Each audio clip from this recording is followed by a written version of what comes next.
حضرات گرامی، رمضان المبارک کا یہ مہینہ، جس بابرکت مہینے میں ہم تمام لوگ داخل ہو چکے ہیں، یہ وہ مہینہ جس کے اندر اللہ تبارک و تعالیٰ نے ہمارے لیے کئی ایک انعام رکھے، اور اسی طرح سے یہ وہ بابرکت مہینہ ہے جس مہینے کے اندر ہم عبادتوں کے ذریعے سے، صدقہ و خیرات کے ذریعے سے، یا پھر یوں کہہ لیا جائے کہ اپنی تمام تر بدنی اور مالی عبادتوں کے ذریعے سے اللہ تبارک و تعالیٰ کو خوش کریں اور راضی کریں۔ یہ رمضان المبارک کا مہینہ جو کہ ہمارے اوپر سایہ فگن ہے، یہ تمام مہینوں میں بہت ہی مقدس اور ایک عظیم مہینہ ہے۔ اور اگر ہم دیکھتے ہیں تو اللہ کے نبی صلی اللہ علیہ وسلم نے بھی اس ماہ مبارک میں، اور آپ کے صحابہ کرام نے جب اس ماہ مقدس کو پایا تو اس کے اندر ان کی کوششیں یہ رہی کہ اللہ تبارک و تعالیٰ کو کسی بھی طرح سے خوش کر لیا جائے۔ الغرض کہ ہمیں یہ معلوم ہوتا ہے کہ یہ مہینہ ہماری مغفرت کا مہینہ ہے۔ اگر ہم چاہیں تو اس مہینے کے اندر اللہ تبارک و تعالیٰ سے رو کر گڑ گڑا کر اپنی غلطیوں کی معافی مانگ لیں، اور اگر چاہیں تو پھر معاملہ ایسے ہی رہے جیسے کہ 11 مہینے ہم اپنی زندگی گزارتے ہیں۔ آپ کے سامنے ایک آیت تلاوت کی گئی جس کے اندر اللہ تبارک و تعالیٰ نے ارشاد فرمایا، یا ایھا الذین آمنوا کتب علیکم الصیام، اے وہ لوگوں جو ایمان لائے، تم پر روزے فرض کیے گئے، کما کتب علی الذین من قبلکم، جیسا کہ تم سے پہلے کے لوگوں پر روزے فرض کیے گئے تھے، لعلکم تتقون، تاکہ تم تقوی شعار بن جاؤ، تاکہ تمہارے اندر تقوی اور پرہیزگاری آ جائے، تم اللہ تبارک و تعالیٰ سے ڈرنے والے ہو جاؤ۔ اس آیت کے اندر اگر ہم عمومی طور پر دیکھیں تو دو چیزیں پائی جاتی ہیں۔ پہلی چیز تو یہ کہ ہمیں یہ معلوم ہوا کہ یہ جو روزہ ہے نا، یہ صرف اور صرف ہم ہی لوگوں کے لیے نہیں، ہم سے پہلے بھی جتنی امتیں گزری ہیں ان پر بھی اللہ تبارک و تعالیٰ نے روزے فرض کیے تھے۔ تو اب گویا کہ ہمیں یہ سوال اٹھانا نہیں بنتا کہ بھائی ہم یہ جو روزے رکھتے ہیں، ایک مہینہ ہمارے لیے بہت ہی پریشانی اور مشقت والا مہینہ ہوتا ہے، بلکہ اللہ تبارک و تعالیٰ نے بتا دیا کہ یہ جو تم روزہ رکھ رہے ہو، تم پر ایک مہینے کا جو روزہ فرض کیا گیا ہے، یہ صرف تمہارے لیے نہیں تھا، بلکہ اس سے پہلے، تم سے پہلے جتنی قومیں گزری ہیں، جو امتیں گزری ہیں، ان پر بھی میں نے روزے فرض کیے تھے۔ ایک چیز۔ دوسری چیز کہ اللہ تبارک و تعالیٰ نے ہمیں مقصد بتا دیا کہ یہ روزہ جو ہے نا، ہم کیوں تمہیں رکھنے کے لیے کہہ رہے ہیں، روزے کا حکم ہم تمہیں کس لیے دے رہے ہیں۔ اللہ تبارک و تعالیٰ نے کہا کہ لعلکم تتقون، تاکہ تم اللہ سے ڈرنے والے ہو جاؤ، پرہیزگار بن جاؤ۔ اب ہم یہ دیکھ لیتے ہیں کہ جب اللہ نے پورا نچوڑ بتا دیا کہ اس کا مقصد اور مطلب یہ ہے کہ آپ تقوی شعار بن جائیں، آپ کے اندر پرہیزگاری آ جائے، آپ کے اندر اللہ تبارک و تعالیٰ کا خوف پیدا ہو جائے، ہم یہ دیکھ لیتے ہیں کہ تقوی کہتے کسے ہیں۔ ظاہر سی بات ہے، اگر ہمیں تقوی کو معلوم کرنا ہے کہ تقوی ہے کیا، تو ایک بہت ہی مشہور حدیث کی طرف ہم چلتے ہیں۔ حضرت عبداللہ بن عمر رضی اللہ تعالیٰ عنہما، جو کہ ایک بار سفر میں تھے اور مدینہ سے باہر صحرا میں چل رہے تھے، آپ کے ساتھ کچھ صحابہ کرام بھی تھے، آپ کے ساتھیوں میں کچھ لوگ موجود تھے۔ حضرت عبداللہ بن عمر رضی اللہ تعالیٰ عنہما کی ملاقات جو ہے ایک چرواہے سے ہوئی، جو کہ بکریوں کی رکھوالی کرتا تھا، بکریوں کو ریوڑ لے کر چل رہا تھا۔ عبداللہ بن عمر رضی اللہ تعالیٰ عنہ اس سے سوال کرتے ہیں اور یہ کہتے ہیں کہ چلو ہم یہ دیکھتے ہیں کہ اس کے اندر اللہ تبارک و تعالیٰ کا ڈر کتنا ہے۔ یہ واقعہ بہت لمبا ہے، تو خاص جو چیز ہے میں اسی کی طرف اشارہ کر رہا ہوں۔ پوچھتے ہیں یہ بتاؤ کہ تم اپنی اس ریوڑ میں سے بکری کوئی ایک بکری بیچنا چاہتے ہو، اگر تم ایک بکری مجھ سے بیچ دیتے ہو تو میں اس بکری کو ذبح کروں گا اور اس میں تمہیں بھی کھانا کھلاؤں گا۔ انہوں نے جواب دیا کہ نہیں، یہ جو بکری ہے یہ میری نہیں ہے، میرے مالک کی ہے، اور میں مالک کی اجازت کے بغیر میں اسے نہیں بیچ سکتا۔ عبداللہ بن عمر رضی اللہ تعالیٰ عنہ پھر یہ سوال کرتے ہیں کہ دیکھو تمہارا مالک جو ہے نا وہ تمہیں دیکھ نہیں رہا ہے، اسے کیا پتا تم یہ کہہ دینا کہ بھائی ہم پہاڑوں میں بکریاں چراتے ہیں، کہیں ایک بکری گم ہو گئی ہوگی یا کوئی جانور اسے کھا لیا ہوگا، اتنی بکریاں ہیں ہم اس کی رکھوالی نہیں کر سکتے۔ ایسا کرو کہ تم اس سے کوئی ہیلا اور بہانہ تلاش کر لینا اور بول دینا کہ ایک بکری غائب ہو گئی ہے اور ایک بکری تم مجھے دے دو، اور اس میں کچھ بدلے میں کچھ روپے اور پیسے بھی دوں گا، ایسا نہیں ہے کہ میں فری میں مانگ رہا ہوں۔ جب یہ بات انہوں نے سنی تو اس چرواہے نے جو بات کہی، کہا کہ اگر میں تم کو ایک بکری دے دیتا ہوں، میرا مالک نہیں دیکھتا، اور ہمیں کچھ اس کے بدلے میں پیسے بھی مل جائیں گے کہ تم مائن اللہ، پھر اللہ کہاں ہے؟ مطلب یہ ہوا کہ میں بکری تمہیں دے دیتا ہوں، میرا مالک نہیں دیکھے گا، اور ہمیں اس کے بدلے میں کچھ روپے اور پیسے مل جائیں گے، ہمیں اس کے بدلے میں دعوت کھانے کو بھی مل جائے گی، لیکن میرا مالک دیکھے نہ دیکھے اللہ تبارک و تعالیٰ تو دیکھ رہا ہے نا۔ اللہ تبارک و تعالیٰ کے علم میں چیز ہے، اگر آج ہم نے اپنی مالک کے ساتھ دغا کر لیا، آج ہم نے اپنی مالک کے ساتھ بے وفائی کی، اس کی لاعلمی میں ہم نے اس کی بکری کو بیچ ڈالا، تو کوئی دیکھے نہ یا دیکھے اللہ تبارک و تعالیٰ تو دیکھتا ہے۔ یہ معاملہ ہے، یہ روزہ جو ہے نا، ہم جو روزہ رکھتے ہیں ظاہر سی بات ہے ہمیں کوئی دیکھنے والا نہیں ہوتا، اگر ہم چاہیں تو گھر کے اندر بند کوٹھری میں پانی پی سکتے، اگر ہم چاہیں تو لوگوں سے چھپ کر کھانا کھا سکتے، اگر ہم چاہیں تو تمام تر چیزوں کو لوگوں سے چھپ کر وہ سارے کام کر سکتے ہیں جسے اللہ تبارک و تعالیٰ نے روزے کی حالت میں کرنے سے منع کیا ہے۔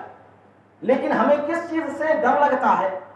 کہ کھانے پینے، بیوی سے شہوت کرنے کی سے جو چیزیں منع کرتی ہیں کیا ہے؟ وہ یہی کہ اللہ تبارک و تعالیٰ کا ڈر ہے۔ ہم تنہائی کے اندر نہیں کھاتے کیونکہ ہمیں یہی تصور ہوتا ہے اور ہم یہ جانتے ہیں کہ کوئی انسان نہ دیکھے بلکہ اللہ تبارک و تعالیٰ تو دیکھ رہا ہے، تو یہ تقویٰ ہے۔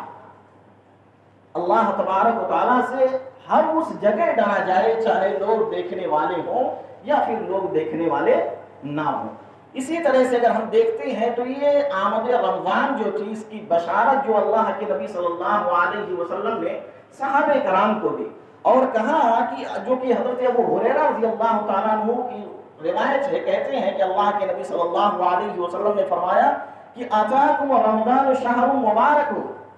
تم پر ایک ایسا مہینہ آ رہا ہے جو کہ بہت ہی مبارک مہینہ ہے، جس مہینے کے اندر تم داخل ہو چکے ہو یہ ایک مبارک مہینہ ہے۔ پھر آگے کہتے ہیں کہ فرض اللہ عز و جل علیکم الصیام، جس کے اندر اللہ تبارک و تعالیٰ نے تمہارے اوپر روزے فرض کیے ہیں۔ پھر آگے کہتے ہیں کہ تفتح فیہ ابواب الجنہ وتغلق فیہ ابواب الجحیم، اس مہینے کے اندر اللہ تبارک و تعالیٰ جنت کے دروازوں کو کھول دیتا ہے، وتغلق فیہ ابواب الجحیم، اور اللہ تبارک و تعالیٰ جہنم کے دروازوں کو بند کر دیتا ہے۔ اور پھر اسی طرح سے اللہ کے نبی صلی اللہ علیہ وسلم نے فرمایا وَتُغَلُّ فِيهِ مَرْدَةُ الشَّيَاطِينَ، اور شرکت جو شیاطین ہوتے ہیں ان کو جکڑ دیا جاتا ہے، قید کر دیا جاتا ہے۔ تو اس سے ہمیں یہ معلوم ہوتا ہے۔ پھر آگے اللہ کے نبی صلی اللہ علیہ وسلم نے فرمایا کہ لِلَّهِ فِيهِ لَيْلَةٌ خَيْرٌ مِّنْ أَلْفِ شَهْرٍ، اس مہینے کے اندر ایک رات ایسی ہے جو 1000 مہینوں سے بہتر ہے۔ پھر آگے جو ٹکڑا اللہ کے نبی صلی اللہ علیہ وسلم نے فرمایا وہ کہا کہ من حرم خیرہا فقد حرم، جو اس بابرکت مہینے کی خیر و بھلائی سے محروم ہو گیا وہ یہ سمجھ لے کہ اس سے بڑا محروم کوئی شخص نہیں ہے۔ آج یہ جو رمضان المبارک کا مہینہ ہم نے پایا ہے نا، یقین مانیے کہ یہ ہماری بہت بڑی خوش نصیبی ہے۔ خوش نصیب ہیں ہم لوگ کہ اللہ تبارک و تعالیٰ نے ہمیں ہماری زندگی میں یہ ایک ایسا مقدس مہینہ دیا جس مقدس مہینے میں عبادتیں کر کے ہم اللہ تبارک و تعالیٰ کو راضی کر لیں۔ لیکن اگر ایسا ہو رہا ہے کہ اس مہینے میں جو خیر اور جو بھلائی ہے، اگر ان ساری چیزوں کو ہم نے نہ اپنایا اور ان سے ہم محروم ہو گئے تو یقین مانیے کہ ہم سے بڑا محروم کوئی نہ ہوگا، ہم سے بڑا محروم کوئی نہیں ہوگا۔ جس کے بارے میں اللہ کے نبی صلی اللہ علیہ وسلم نے صاف طور پر کہہ دیا کہ سب سے بڑا محروم وہ ہے جو اس ماہ مبارک کی خیر و بھلائی سے محروم ہو جائے۔ اسی طرح سے اگر دیکھتے ہیں تو جہنم سے آزادی کا یہ مہینہ ہے۔ یہ جو جہنم ہے نا، جس کے اگر عذاب کو ہم سنتے ہیں تو ہمارے رونگٹے کھڑے ہو جاتے ہیں۔ جہنم کے عذاب کو برداشت کرنا یہ کسی یعنی انسان کے حق میں، یا یوں کہہ لیا جائے کہ انسان کی برداشت سے باہر ہوتی ہے۔ ہم جہنم کے عذاب کو برداشت نہیں کر سکتے، لیکن اللہ کے نبی صلی اللہ علیہ وسلم نے جو ارشاد فرمایا، جو کہ حضرت ابو سعید خدری رضی اللہ تعالیٰ عنہ روایت کرتے ہیں کہ اللہ کے نبی صلی اللہ علیہ وسلم نے فرمایا ان للہ تبارک و تعالی اتقاء فی کل یوم و لیلۃ یعنی فی رمضان۔ اللہ رب العزت ماہ رمضان میں ہر یعنی ہر دن اور رات میں اللہ تبارک و تعالیٰ لوگوں کو جہنم کے آگ سے نجات دیتا ہے، بری کرتا ہے اللہ تبارک و تعالیٰ۔ اور آگے اللہ کے نبی صلی اللہ علیہ وسلم نے فرمایا کہ وَإِنَّ لِكُلِّ مُسْلِمٍ فِي كُلِّ يَوْمٍ وَلَيْلَةٍ، اور ہر مسلمان کی ایک دن اور رات کے اندر اللہ تبارک و تعالیٰ ایک دعائیں قبول کرتا ہے۔ یہ ہمارے لیے خوش نصیبی نہیں ہے تو اور کیا ہے؟ اگر ہر ایک دن میں اللہ تبارک و تعالیٰ ہماری ایک دعائیں قبول کرتا ہے، ایک دعا قبول ہوتی ہے تو 30 دن کے اندر ہماری 30 دعائیں قبول ہو جائیں گی۔ یہ اللہ تبارک و تعالیٰ کا انعام نہیں ہے تو اور کیا ہے؟ اس سے اور آگے جب دیکھتے ہیں، جنت کے دروازے اس مہینے کے اندر کھول دیے جاتے ہیں۔ اللہ کے نبی صلی اللہ علیہ وسلم نے ارشاد فرمایا کہ اذا كان اول لیلۃ من شہر رمضان، جب رمضان المبارک کا پہلا دن ہوتا ہے، پہلی رات جب شروع ہوتی ہے، تو اللہ کے نبی صلی اللہ علیہ وسلم نے فرمایا کہ اول لیلۃ من شہر رمضان صفدت الشیاطین، یعنی جو شیاطین ہوتے ہیں، شرکس جن اور شیاطین، ان کو اللہ تبارک و تعالیٰ جکڑ دیتا ہے۔ وغلقت الابواب النار، اور جہنم کے دروازے جو ہیں اسے بند کر دیتا ہے اللہ تبارک و تعالیٰ، اس میں سے کوئی بھی دروازہ کھلا نہیں رہتا۔ پھر آگے اللہ کے نبی صلی اللہ علیہ وسلم نے فرمایا وفتحت الابواب الجنۃ فلم یغلق منها،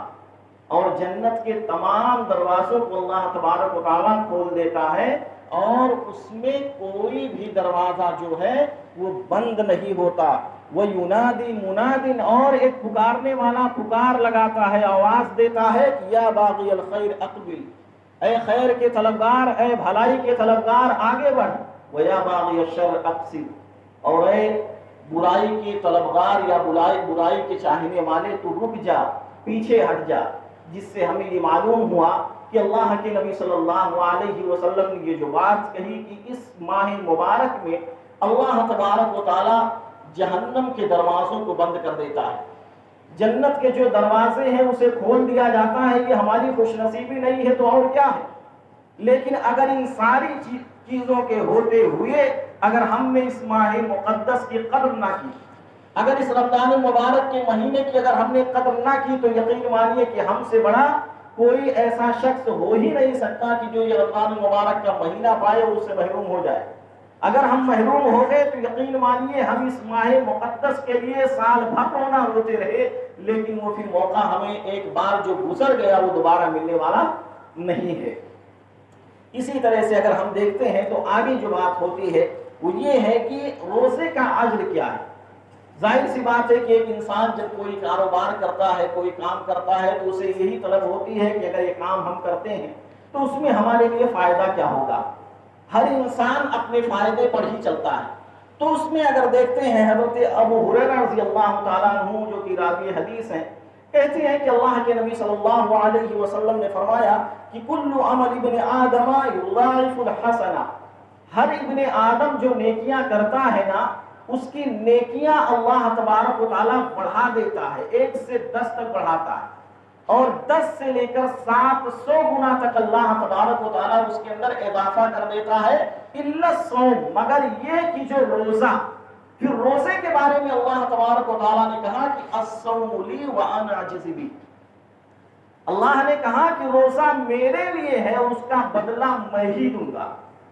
اب ہم اور آپ تصور نہیں کر سکتے کہ اللہ تبارک و تعالیٰ کے پاس کتنا ہے اور اللہ تبارک و تعالیٰ ہمیں کتنا دے دے گا، یہ ہم انسان تصور نہیں کر سکتے۔ اگر ہم نے خلوص دل کے ساتھ روزے رکھے ہیں تو اللہ تبارک و تعالیٰ نے یہ بات کہہ دی ہے کہ روزہ میرے لیے ہے اور اس کا بدلہ بھی میں ہی دوں گا۔ تو اب ہمیں یہ معلوم ہوتا ہے کہ ہم اللہ تبارک و تعالیٰ جب ہمیں یہ کہا کہ تم میرے لیے روزہ رکھتے ہو اس کا بدلہ جو میں ہی دوں گا، تو اب ہم یہ تصور نہیں کر سکتے کہ اللہ تبارک و تعالیٰ ہمیں کتنا دے گا اس کا بدلہ۔ اور اللہ تبارک و تعالیٰ کے پاس تو کسی چیز کی کمی نہیں ہے، اللہ کے پاس کسی چیز کی کمی نہیں ہے۔ اسی طرح سے اگر دیکھتے ہیں حضرت ابو امامہ رضی اللہ تعالیٰ عنہ، جو کہ اللہ کے نبی صلی اللہ علیہ وسلم کی خدمت میں حاضر ہوئے اور کہنے لگے کہ اللہ کے نبی صلی اللہ علیہ وسلم ہمیں کوئی ایسا عمل بتائیے جس عمل کو، جس کام کو میں کروں اور میں جنت میں چلا جاؤں، اپنے آپ کو جنت کا مستحق بنا لوں۔ تو اللہ کے نبی صلی اللہ علیہ وسلم نے فرمایا کہ تم روزے رکھا کرو، کیونکہ روزے سے زیادہ بڑا عمل کوئی نہیں۔ جس سے یہ معلوم ہوتا ہے کہ یہ روزے جو ہے نا اللہ کی مشیت کے لیے، اللہ تبارک و تعالیٰ کی رضامندی کے لیے رکھے جائیں۔ اسی طرح سے اگر ہم دیکھتے ہیں تو روزہ دار کے لیے دو خوشیاں ہوتی ہیں، دو خوشیاں ہوتی ہیں کہ جو اللہ تبارک و تعالیٰ نے روزے دار کے لیے رکھی ہے۔ اور اللہ کے نبی صلی اللہ علیہ وسلم نے فرمایا کہ للصائم فرحتان یفرحهما، روزے دار کے لیے دو خوشیاں ہیں۔ ایک تو وہ ہے کہ وَإِذَا أَفْطَرَ فَرِحَ،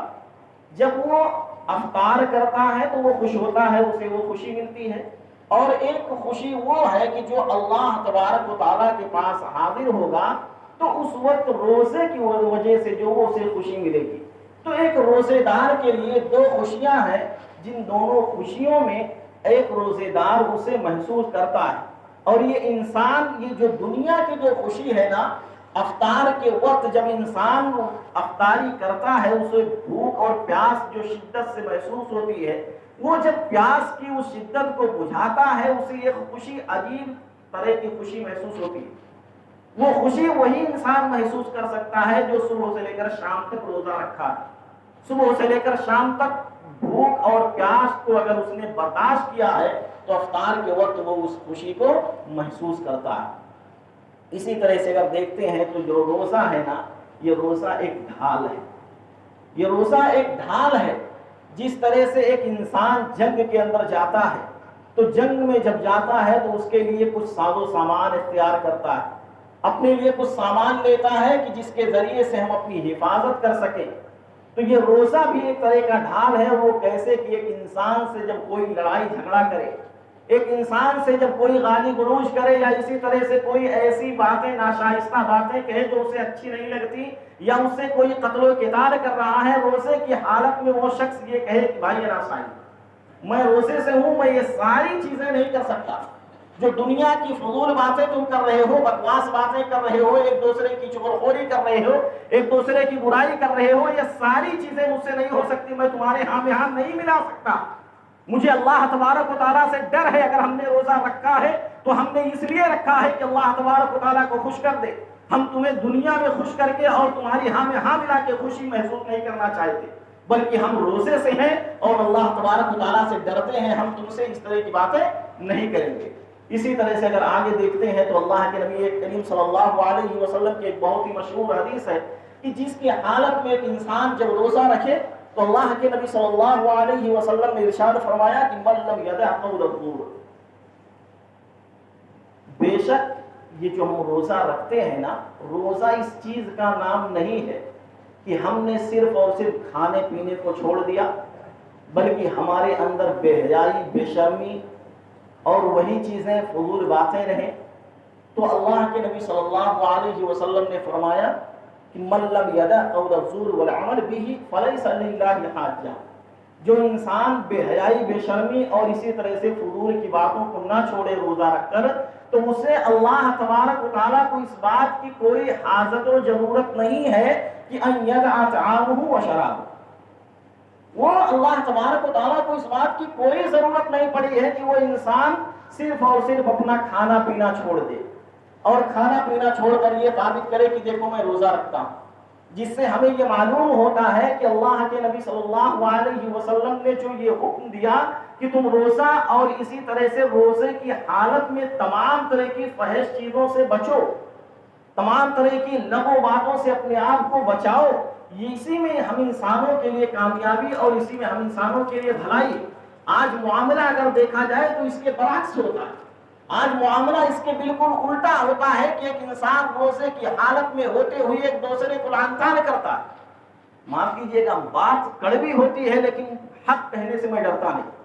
روزے کی حالت میں لوگ ایک دوسرے کی برائی کرتے ہوئے نظر آتے ہیں، روزے کی حالت میں ایک دوسرے کے ساتھ دغا بازی، روزے کی حالت میں ایک دوسرے کے ساتھ جھوٹ بولنا، روزے کی حالت میں ایک دوسرے کے ساتھ تجارت میں خیانت کرنا، یہ ساری چیزیں ہم کرتے ہوئے نظر آتے ہیں اور پھر یہ کہتے ہیں کہ ہم تو روزے سے۔ کیا روزے کا اصل مقصد یہی تھا کہ جب اللہ تبارک و تعالیٰ نے کہہ دیا کہ اصل مقصد ہے اللہ سے ڈرنا، تو ڈرنا اگر ہم جھوٹ بولتے ہیں تو کہاں اللہ سے ڈر رہے ہیں؟ تجارت میں ایک دوسرے کے ساتھ خیانت کر رہے ہیں، مال میں کہاں اللہ سے ڈر رہے ہیں؟ ایک دوسرے کی برائی کر رہے ہیں، ہم اللہ تبارک و تعالیٰ سے کہاں کس میدان میں ڈر رہے ہیں؟ کوئی بتائے تو صحیح۔ کیا یہی اس بات کا نام ہے کہ چلو ہم نے کھانا پینا چھوڑ دیا؟ جس طرح سے ایک انسان ہوتا ہے کہ وہ غیر مسلموں میں دیکھا جائے تو بہت ساری ایسی چیزیں ہوتی ہیں یہودوں نے بطور نام اس چیز کو چھوڑ دیا ہے، وہی چیزیں ہمارے اندر بھی پائی جاتی ہیں۔ تو روزہ صرف اس چیز کا نام نہیں ہے کہ آپ کھانا پینا چھوڑ دیجئے اور آپ یہ تصور کر لیجئے کہ بھائی میں تو روزے سے ہوں۔ اس کے آگے اگر ہم دیکھ لیتے ہیں، ایک ایسا شخص جو روزہ رکھتا ہی نہیں ہے، ایک ایسا شخص جو روزہ رکھتا نہیں ہے، روزہ خور جو ہے، اس کے بارے میں امام ذہبی رحمہ اللہ لکھتے ہیں اپنی کتاب الکبائر کے اندر کہ تمام علماء کا اس بات پر اتفاق ہے کہ جو بغیر کسی عذر کے رمضان المبارک کے روزے چھوڑ دیتا ہے تو وہ زانی اور شرابی سے زیادہ یعنی مجرم ہے۔ زانی اور شرابی سے زیادہ بڑا مجرم ہے وہ شخص جو طاقت ہوتے ہوئے بغیر کسی عذر کے وہ روزہ چھوڑ دیتا ہے، رمضان مبارک یہ فرض روزے۔ اور اسی طرح سے ایک چیز یہ بھی یاد رکھیے کہ یہ جو روزہ چھوڑتا ہے، بالخصوص خواتین بھی سن لیں کہ اگر شوہر ہے روزہ نہیں رکھتا ہے، بیوی اسے کھانا پکا کر کھلاتی ہے، یہ مسئلے کی بات ہے، لمبی رہے گی لیکن میں مختصر بیان کرتا ہوں۔ اگر شوہر بیٹا بیٹی روزہ نہیں رکھتے ہیں اور بیوی جو ہے وہ روزے کی حالت میں خود روزہ رکھ کر اسے کھانا پکا کر کھلاتی ہے، تو گویا کہ یہ کھانا جو اسے کھلا رہے ہیں نا، یہ آپ اس میں مجرم ہو جائیں گے۔ کیوں؟ اس لیے کہ اللہ تبارک و تعالیٰ نے کہا کہ وَلَا تَعَاوَنُوا عَلَى الْإِثْمِ وَالْعُدْوَانِ، گناہ اور معصیت کے کاموں میں ایک دوسرے کا تعاون نہیں کر سکتے۔ اور اگر آپ عورتیں ہیں، شوہر روزہ نہیں رکھتا، اسے کھانا پکا کر کھلا رہی ہیں، تو گویا کہ یہ حرام ہے آپ لوگوں کے لیے کہ آپ ایسے شوہر کو روزے کی حالت میں خود روزہ رکھ کر اسے کھانا پکا کر کھلا رہی ہیں۔ اسی طرح سے آپ ایک چیز اور بھی اپنے ذہن میں رکھتے ہوئے چلیے کہ یہ مسئلہ جو پوچھا جاتا کہ یہ امتحانات جو قریب ہے نا، یا پھر اسی طرح سے یوں کہہ لیا جائے کہ پیپر چل رہا ہے اور فلاں فلاں چیزیں، اس کی وجہ سے روزے چھوڑ دینا یہ کوئی قابل قبول عذر نہیں ہے۔ پیپر کی وجہ سے، پڑھائی کی وجہ سے روزہ چھوڑ دینا یہ کوئی قابل قبول عذر نہیں ہے، الا کہ آپ مسافر ہوں یا وہ چیزیں جو بتائی گئی ہیں۔ یہ کون سا طریقہ ہے کہ بھائی آپ پیپر اور پڑھائی کی وجہ سے روزہ چھوڑتے ہوئے نظر آتے ہیں؟ یہ کسی بھی حال میں چھوڑنا جائز اور درست نہیں ہے۔ اسی طرح سے اگر ہم دیکھ لیتے ہیں تو بعض علماء یہ کہتے ہیں کہ اگر کسی شخص کو، جو شخص مر گیا ہے، مرنے والے شخص سے اگر یہ کہا جائے کہ تم کسی چیز کی تمنا کرو، تمنا یعنی تم کس چیز کی تمنا کرنا چاہتے ہو، تو وہ مرنے والا جو شخص ہوگا وہ یہ کہے گا، اللہ تبارک و تعالیٰ سے تمنا کرے گا کہ اللہ تبارک و تعالیٰ تو صرف اور صرف رمضان المبارک کے ایک دن کو مجھے مہلت دے دے، ایک دن کو میں پا لوں۔ یاد کریے گا، مرنے والا شخص کیا تمنا کرے گا کہ صرف رمضان المبارک کا ایک دن مجھے مل جائے۔ آج ہم زندہ ہیں، ہمیں 30 دن ملا ہے، ان 30 دنوں کی اگر ہمیں اہمیت اور اس کی قدر نہیں معلوم ہے تو پھر ہم کیسے مسلمان ہیں؟ اسی طرح سے ایک اور چیز، آخری چیز میں بتا کر اپنی بات ختم کر رہا ہوں، جس کے بارے میں اگر کوئی شخص ایسا ہے جو کہ روزہ چھوڑنے والا ہے اللہ کے نبی صلی اللہ علیہ وسلم نے معراج کی رات کچھ لوگوں کو ایسا دیکھا کہ جو الٹے لٹکائے گئے تھے اور ان کے جبڑے جو تھے نا وہ پھاڑ دیے گئے تھے ایسے، اور پھر ان سے خون جو ہے ٹپک رہے تھے۔ یہ دو حدیثیں ہیں، ایک تو ہے اللہ کے نبی صلی اللہ علیہ وسلم کو جو معراج ہوئی، اور دوسری ہے کہ اللہ کے نبی صلی اللہ علیہ وسلم خواب کے ذریعے سے چیز معلوم ہوئی۔ تو گویا کہ اللہ کے نبی صلی اللہ علیہ وسلم نے جب یہ سوال پوچھا حضرت جبریل علیہ السلام سے، تو انہوں نے جواب دیا کہ یہ وہ لوگ ہیں جو افطار کا وقت ہونے سے پہلے افطار کر لیا کرتے تھے۔ غور کریے گا، حضرت جبریل علیہ السلام نے یہ بات نہیں کہی کہ یہ روزہ نہیں رکھتے تھے، بلکہ یہ روزہ رکھتے تھے لیکن وقت سے پہلے ہی افطاری کر لیا کرتے تھے۔ آج ہم غور کریں کہ جب وہ لوگ افطاری پہلے کر لیتے تھے روزہ رکھتے ہوئے، تو ان کے ساتھ یہ معاملہ ہوا کہ اللہ تبارک و تعالیٰ ان کے جبڑے کو پھاڑ دیا۔ آج اگر کوئی شخص جو سرے سے روزہ ہی نہیں رکھتا ہے، اس کا معاملہ کیا ہوگا؟ کبھی ہم نے تصور کیا ہے کہ جب وہ روزہ رکھ کر اس طرح کے عذاب میں مبتلا تھے تو ہم جو سرے سے نہیں رکھتے ہیں ہمارا انجام کیا ہوگا؟ تو خلاصہ کلام جو ہمارا نکلتا ہے وہ یہ نکلتا ہے کہ رمضان المبارک کا جو مقدس مہینہ ہمیں ملا ہے، اس مقدس مہینے میں اللہ تبارک و تعالیٰ کو خوش کیا جائے،